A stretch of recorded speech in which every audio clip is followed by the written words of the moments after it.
Hello বন্ধুরা, আমি এখন যাচ্ছি তালসারি দ্বীপের উদ্দেশ্যে। তোমরা তখনই দেখেছো আমি দীঘায় এসেছি, তো এখন যাচ্ছি তালসারি দ্বীপ দেখতে। তো দেখো, আমি তালসারি দ্বীপে চলে এসেছি। এই দ্বীপে নাকি লাল কাঁকড়া পাওয়া যায়। তো দেখি তালসারি দ্বীপে সত্যি সত্যি লাল কাঁকড়া পাওয়া যায় কি না। তো আমি এখন চলে এসেছি নৌকোয় করে সমুদ্রের মাঝের একটা দ্বীপে, যেখানে চারিদিকটা খুবই সুন্দর আর চারিদিকে বালি আর সমুদ্রের ঢেউগুলো অসম্ভব সুন্দর।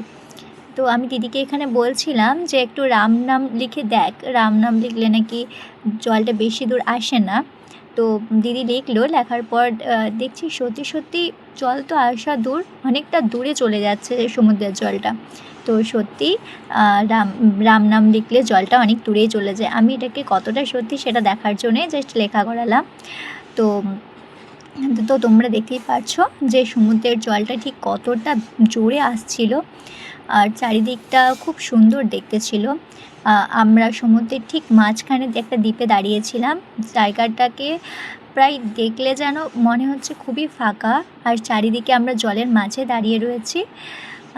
তো দেখো সমুদ্রের ঢেউগুলো কি প্রচণ্ড বেগে আসছিল, আমরা দেখে তো ভয়ই পেয়ে যাচ্ছিলাম। তো প্রথমে ভাবছিলাম আসবো না, বাট এখানে এসে যেন আরও বেশি মজা লাগছে। তো যারা যারা দীঘায় আসছো তারা অবশ্যই এই তালসারি দ্বীপটা একবার এসো। লাল কাঁকড়া তো আমরা খুব একটা দেখতে পাইনি, বাট এখানে প্রচুর ঝিনুক পড়েছিল। পুরো জায়গাটা সাদা ঝিনুকে ভরেছিল। তবে ঝিনুকের খোলাগুলোই পড়েছিল, তার মধ্যে কোনো মুক্তো বা ঝিনুক সেরকমভাবে থাকেনি।